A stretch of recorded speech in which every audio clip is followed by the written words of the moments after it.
And so I don't get this. See this? Open trash containers? That's actually against health code. You can't overflow your trash containers. That's against health code. And then if they're leaking any types of fluid, that's also against health code. As you see here, how is this possible week in, week out without health inspectors giving these incredible citations, but coming in education? I don't understand this. So, let's say you're Michael Jordan, who I've hung out with, or Charles Barkley, or let's say Big Cat William, or Noah from this, and you hang out with these people. They don't come near these places. Why? Too much filth. They go to the Chinese restaurant at the Park Hyatt. And so they think they're winning. This is why my ex only came down here. Jen would never come down here. She only came down, and we didn't even go into the Chinatown Mall, really. We went to some independent on the side. I forget which one. But again, we never ate here. And too filthy. So, I don't get it. How are the banks like Pacific Gardens and Cathway here and American Metro?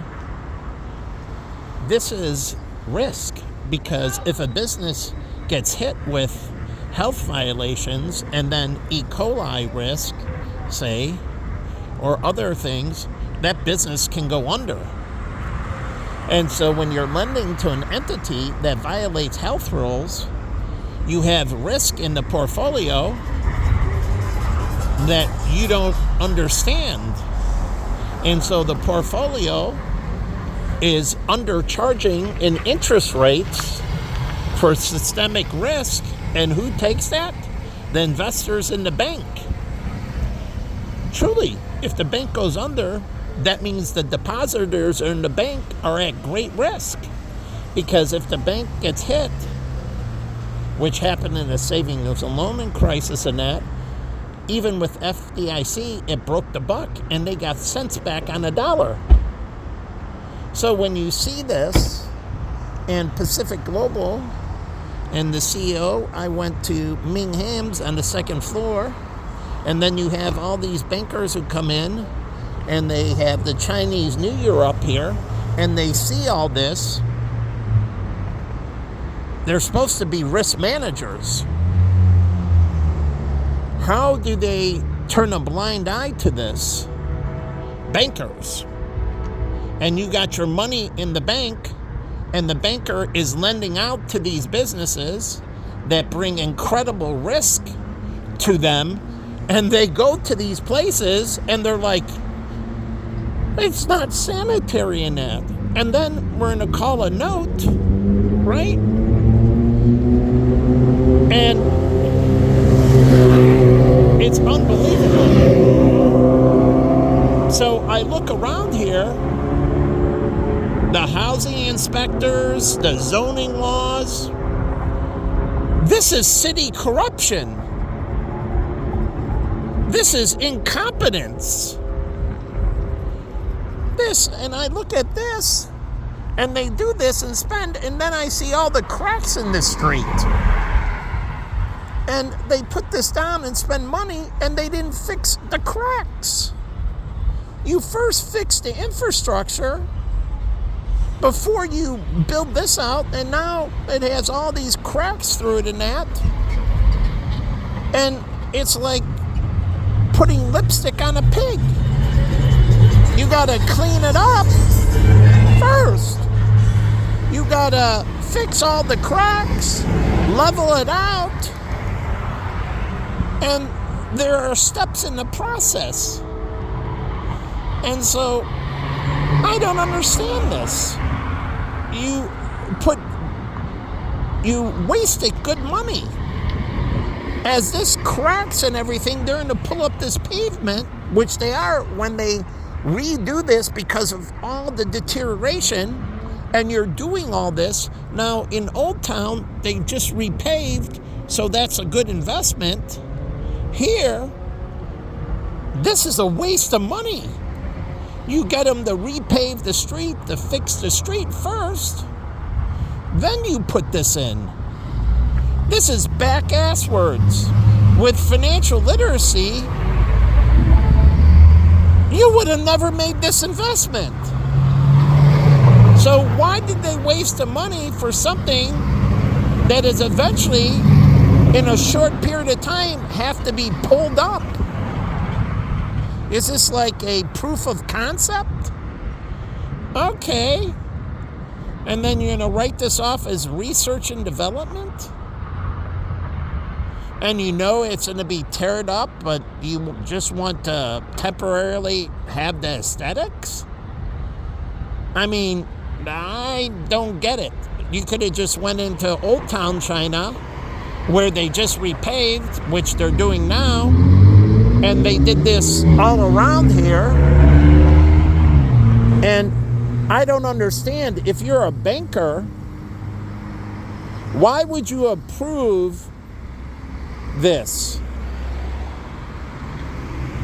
As American Metro sits right over here. And then you got Pacific Global, and then you got Cathway right here.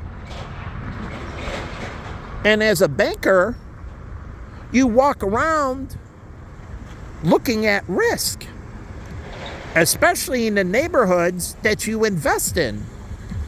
So bankers need to get out of the office and into the field. And they need to visit the houses they lend to. Not just now, but even after they lend, to see if they're destroying the property. So this is where home inspections go. And if I ran a bank, you would get a random home inspection from me. Or if I lent to a commercial business, I'd be knocking on your door, making sure you're not running a sweatshop or any other illegal operations. I need to see your fucking books. Banks have to require auditing. And even for personal houses and that I'm sorry, boom, boom, boom. I hold your note. Our home inspectors have to take a look. I don't want you to be doing things that are off the book to your house, to your property. If you hold it yourself, then that's on you. And then it's on the community who takes the hit when it goes south, when they don't fix the gas lines like they did in New York and the building fucking blows up because the building isn't properly maintained, or the water lines burst in the building and it floods every building around them. So my friend put a fish tank in a building here in Chicago, and he had to buy extra liability and everything else, but they also had to do the equation: if the tank burst, where the fuck the water's going? Is it going to damage the in-between? Because there's spacing between the upper units and the lower units. And that's general space owned by the association, where the power lines go through, the gas lines go through, the waste lines go through. That's all owned by the association, that area in the middle. So Jeff had to go through with their engineers and get approval, and he had to have a certain thickness of glass, and then he had to have a certain... But Jeff's a good guy. He over-engineered it. And my friend Pete Rossi, he built the fish tanks and the glass and everything. So think if you're in an earthquake area and they have fish tanks. It has to withstand a 8.5 on the Richter scale, right? So understanding this, like you walk into a Home Depot in California and an earthquake hits, say in San Francisco, and you're in the Home Depot and the shelves collapse on you because they're not designed to maintain their inventory on the shelf. So you have a different responsibility when you're in areas that are more seismic, or you could get a tsunami or, a typhoon or hurricane. It's a different cost of business.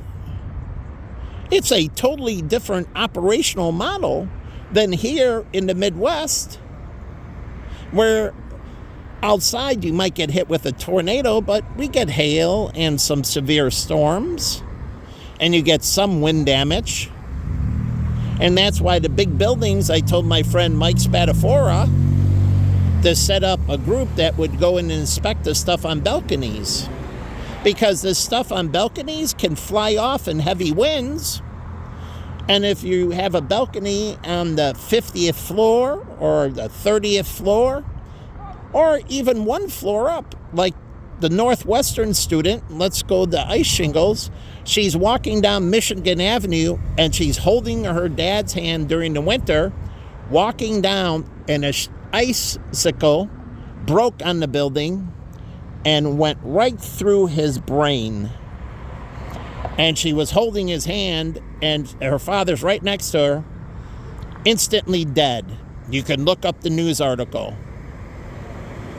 But it fell, and if you understand velocity and terminal velocity, the higher up, the more time to accumulate speed, because an icicle does a Superman, because it has very little drag, and so it accelerates all the way to the ground, especially with gravity in that. Now you say, yes, wind is denser in that, and it decelerates, but an icicle doesn't have much drag to it.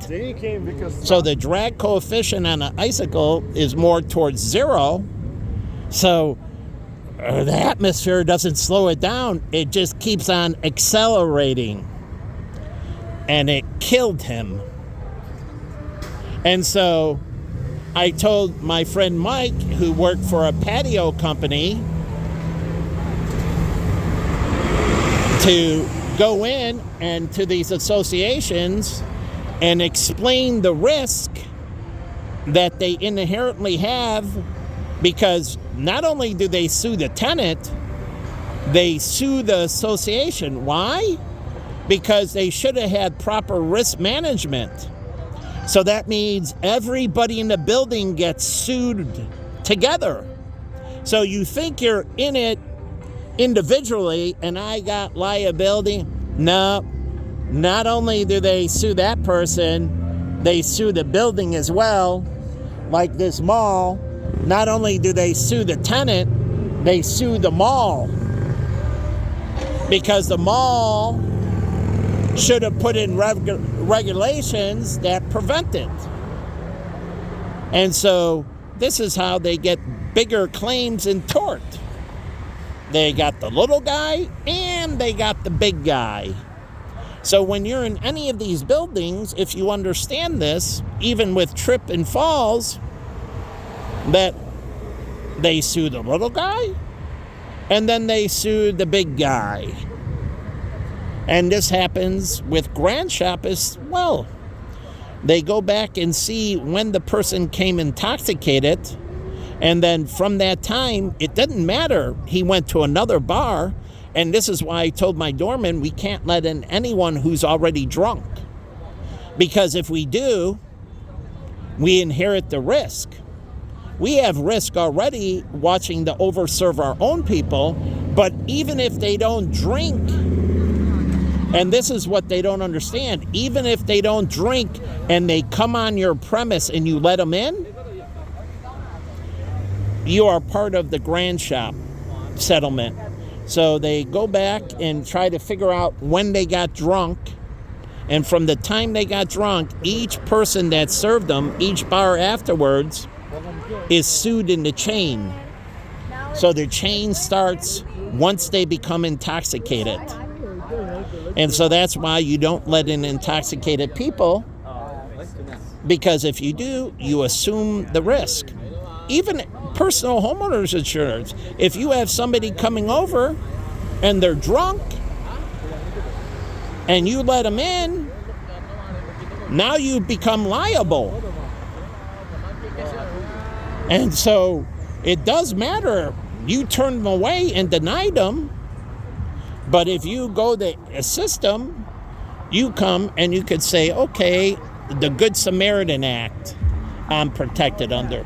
And you could argue that. But if they leave, you got to call the cops.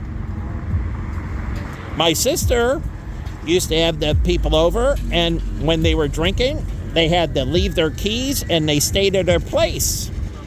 They couldn't leave. And that was with all my nieces and nephews playing beer pong. Everybody participating has to stay. You see this in the movie The Keymaster and it's awesome. He's at the party and you got to turn in your keys, and if you've drank, you can't get your keys. And that's with John Cusack. But they don't understand this, and they think I didn't serve them any alcohol. You just assume risk. And you have to understand that. And so when you're around people, and who's in your circle does matter. And how they act not only reflects upon you. You can go into Derek Rose when he went to the girl and he was with the other guy who basically, I would say, was encouraging him to do the wrongful action. Well, it didn't matter. Just like this guy running over this thing in the street. You have to prove that you couldn't see it. And so, how do you do it? You have to have some type of questioning. And if you're not going to do it through a lie detector, then you have to set up the panel of questioning to determine he's lying. So lawyers then, if they don't want the polygraph, which I want, then you have to be better at cross-examining and exposing lies. So again, prove to me he didn't see it. So again, that's destruction of public property. I think that's owned by the city of Chicago. So again, he's screwed. It's like they say, if you can avoid an accident, then you have to avoid the accident. So again, my frustration is you let all these motherfuckers get away with everything. And this is an adult video, so again, I do 18 and over. That's up to YouTube to make sure they're approved. But again, looking at this, you kind of see it. But again, there's responsibility. And yes, the city should have picked it up, but also they have a responsibility to avoid it. That's why in property casualty, they have this shared risk model, and they determine if you have any mutual culpability. So not all on the city. Yes, the city's wrong, but you're wrong as well. Prove to me you didn't see it. So it does matter. That's what we call, yes, intent. Because if you saw it and still went over it, then intent, premeditated murder is intent, right? Murder 1, 2, 3, manslaughter, and then justifiable homicide. So it does matter.